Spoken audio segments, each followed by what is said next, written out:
If you're just getting into photography and want the flexibility of an interchangeable lens model, you'll want an entry-level camera that's affordable and easy to use without sacrificing your room to grow as an artist. Here are some of our favorites. The key new feature in the D5600 is Nikon's wireless snap bridge technology, where the camera maintains a low-power Bluetooth-like connection with your smartphone or tablet. The D5600 is almost as small and light as an SLR-style mirrorless camera, yet the grip is deep and well sculpted, so that you still feel as if you've got a proper hold. Some of the buttons are oddly small, though. This doesn't affect their operation, but the icons are a little harder to read. The new AFP 18 to 55mm lens transforms the camera's live view performance.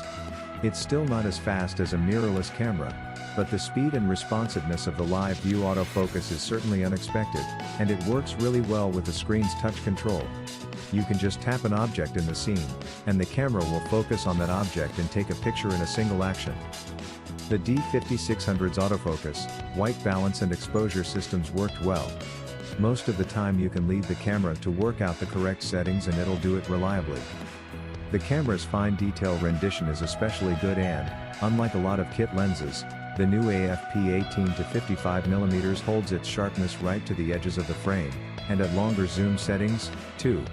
The XT200 has serious retro style. It's wrapped in a black leatherette, with the composite top plates finished in a lighter tone. We received the silver edition for review, but you can opt for dark silver if you prefer a more understated style, or champagne gold if you want to add some flair to your life. The body is smaller all around than a typical consumer SLR, 3.3 by 4.8 by 2.2 inches without a lens, HWD, and fairly light at 13.1 ounces. You can buy it as a body only, a good choice if you're upgrading from an older camera and already have a set of lenses. The XT200 shares a lot of tech and looks with the XA7, available for $100 less but without a viewfinder. There are some other differences, though. The XT200's wrap has a rougher, pebble finish, and a slightly deeper hand grip.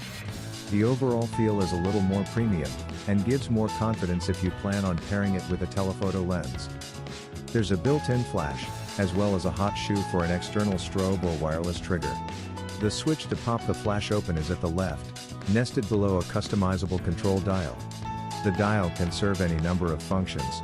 By default it cycles through the in-camera film modes. The mode dial is just to the right of the EVF, and is flanked by front and rear control dials. The shutter release sits in the middle of the front dial. The shutter position feels very good, though both dials are a little too skinny. I wish they had a bit more height to them. The video record button and on/off round out the top controls. The drive/delete and play buttons are on the rear, above the LCD and to the left of the iCup. To its right you'll see the view mode setting to toggle the in-camera eye sensor along with two programmable function buttons. The A6100 keeps it basic as far as control buttons. The top plate houses the shutter release, power switch, mode dial, control dial, and customizable C1 button. By default C1 sets the autofocus mode, but you can reconfigure it if desired. The record button is at an odd place, nestled in at the right side of the rear thumb rest, so that it's almost on the right side of the camera. You can disable one-touch video recording if you want to, as it is possible to press it accidentally. If you do so, you'll need to switch the mode dial to the movie position to roll video. Other rear controls are more traditionally positioned. There's a flat command dial with a button at its center and 4 directional presses, display, ISO, EV, and drive/self timer. There are also buttons to access the menu, lock exposure, play and delete photos, and to access the on-screen FN menu. The mechanical release for the pop-up flash is also on the rear, as is the EVF diopter. The FN menu is very useful. It gives quick on-screen access to your choice of a dozen settings, with a pretty good default set that lets you fine-tune the focus settings with ease, change the metering, and switch to black and white or another color profile, among others. While the LCD supports touch, the FN menu is only navigable via buttons. The camera also supports both slow motion and quick motion video, with frame rates as high as 120 FPS and as low as 1 FPS. Proxy recording, which creates a small low-quality file for easier editing in addition to a full-quality video, is available if your workstation isn't quite up to the task of working with high-quality 4K files. Canon has given the 80D a new 24 million pixel sensor along with a Digic 6 processing engine. This may sound similar to the 24MP 750D and 760D, but these lower-level cameras have hybrid AF3 devices, not the dual-pixel CMOS AF sensor of the 80D.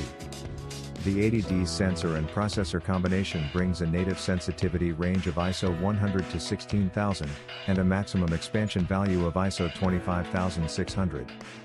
And while the maximum continuous shooting rate is the same as the 70Ds at 7 fps, the burst depth has been increased to 110 JPEGs or 25 RAW files when a UHS-1 SD card is used. That's a significant step up from the 65 JPEG or 16 RAW files possible with the 70D. Modern SLRs have two autofocus systems, one for when using the camera conventionally and composing images in the viewfinder and the second for use in live view and video mode. Canon has improved both of these systems for the 80D in comparison with the 70D. The reflex mode system, for instance, has 45 AF points, all of which are cross-type, whereas the 70D has 19 points. This means the new camera has better AF point coverage, making it more able to find and follow subjects around the frame. Furthermore, all of the points are cross-type with lenses that have a maximum aperture of f/5.6 or greater, while the central 27 operate at f/8 and 9 of them are cross-type at f/8. That's good news for anyone using telephoto lens/teleconverter combinations that reduce the maximum aperture to f/8. At first glance, there's not much physical difference between the EOS 80D and its successor. The innards, however, are brand spanking new, with a 32.5MP APS-C CMOS sensor taking center stage.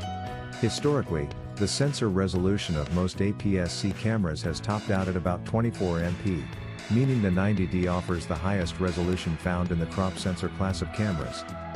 The advantage of having this kind of resolution means you'll be able to capture more details while giving you the flexibility to crop an image during post-processing, allowing you to zoom in closer to your subject without compromising image quality. While the higher resolution is a welcome boost, it can result in more noise in images shot at higher ISOs compared to cameras in the same sensor class but lower resolutions. This happens because individual pixels have to be shrunk to fit a higher number of them in a limited space. When it comes to focus points, the new camera shares the 80D's 45-point cross-type AF system. However, a new 220,000 pixel RGB plus I.R. metering sensor adds face detection when using the camera's viewfinder, and can be called upon for both stills and video. Face Detect is available automatically when using the 90D's intelligent tracking and recognition autofocus feature. Canon's superb dual-pixel CMOS AF is available when using live view and covers about 100% of the frame vertically and 88% horizontally, with a staggering 5,481 AF points to choose from manually. And what makes this system a pleasure to use is the joystick found on the right of the display, giving greater precision when choosing a focus point. With a working range of 3f to 18, the camera doesn't quite match the low light performance of Canon's full-frame mirrorless cameras, but will work well in all but the most extreme lighting conditions.